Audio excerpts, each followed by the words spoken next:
have a question though, I just realized. If you're Falcon, would you consider banning out something like the Aurora? Because I feel like a Twisted Minds having Aurora with them, with the Tig, Vex, and even the Phoveus, the Aurora might actually thrive against those heroes. Actually, two picks that I'm interested in seeing. Whether or not the Valentina is going to be thought of at all, or at the minimum, at a bare minimum, get rid of that glue. Because again, that's the only thing that's going to be able to take care of this Phoveus in lane and have some form of hard control against their opponents. Yep, also safety if ever they are telegraphing the Bane.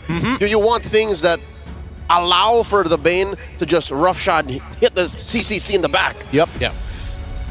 I wonder though, if Falcon open up the glue, maybe they're thinking that we have a Sana in a way who's gonna have like a, he's gonna have the lightning truncheon. You can kill the mini glulets real quick, and at the same time that magnifies the resonant damage that pops off. And if anyone's very close to that glue, then it's actually not gonna be good for Twisted Minds. Might be the bait that they're trying to set up. Aurora. So yeah, Falcon ends up respecting it. What's the Valentina maybe for Twisted Minds, as you mentioned earlier? Possibly. It's right now, there's only two valuable ults at this point. One of them puts you in a lot of danger. The other needs an enabler. And the only other enabler that you got right now is Matilda, which is a little unreliable most of the time.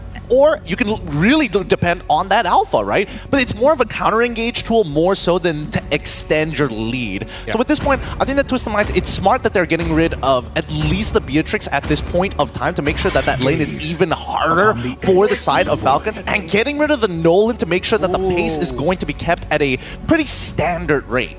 Alright, so they take away the burst, the Suyo will be active, so that might end up becoming the jungle trade. The aforementioned Bane, I think for whatever, I think, yeah, Bane is Bane so might actually be good okay, here. yeah. If they pick up the Bane, it's gotta be in red 5. Yeah. My imaginary world. So yeah, I'm sure that's not Bane. Okay, so it's gonna be a 1-1.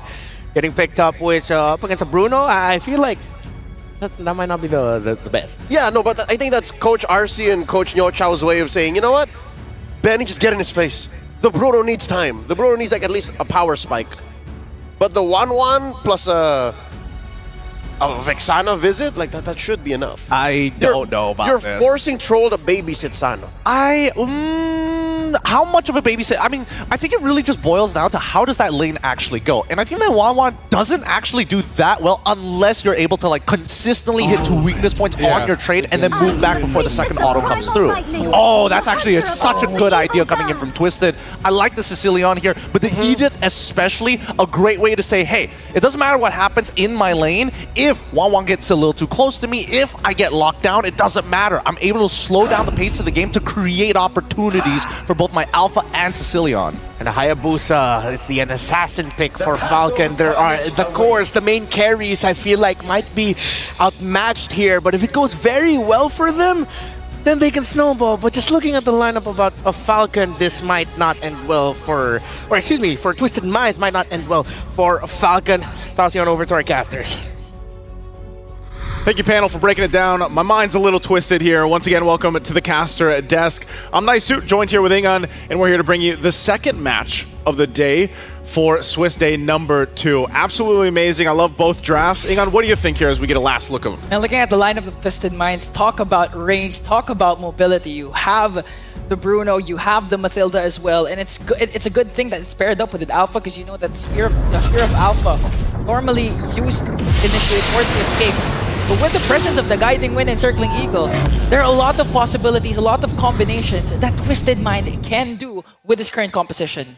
We'll see if this time around, as we jump into the Land of Dawn in this best of 1, if Falcon Esports can soar high once again, or has Twisted Minds brought genius to this best of 1. Both of them with surprises yesterday, and now unfortunately after this one of them is going to experience their loss. But with that being said, again, both lineups look really good. The thing that sticks out to me too, I mean, you know, I've spent some time over in the MENA region recently, and they love this pick, man. They love the Sicilian. They love to get this hero, build up on it, get the stacks that you need. And it's almost in a way, you know, this kind of late game composition card up your sleeve. If it's not handled, then the game doesn't end soon enough. So work has to be done here for Falcon Esports, and really looking at the emblems too. You know, you're going to be going with the speed again. I'm surprised still. Like Leo mentioned, the Matilda is being let through. It's being picked up. But then, of course, you know, Falcon Esports did get a great roam option themselves. I think both roamers are going to be very crucial to allowing the team to get the upper hand to start off with. But this is the combo that we see so often, man. You know, the Matilda and the Alpha, able to just move around the map really well. Yeah, again, the presence of the guiding wind ensures that Alpha can just go in at any given moment, especially for the neutral objectives. And if the Spear of Alpha doesn't connect, there's always an exit route for Twisted Minds. And looking at the emblem set of Sano, he does have, again, the Master Assassin. So in terms of dominating the laning phase, he's confident enough to do this up against Benny. But look, Falcon Esports, speaking of confidence, they go in and bring down Sanji, forcing Twisted Minds to react. But the damage is not going to be enough. Hidex goes in, once again with the Sacred Hammer, just to bring down Hoda.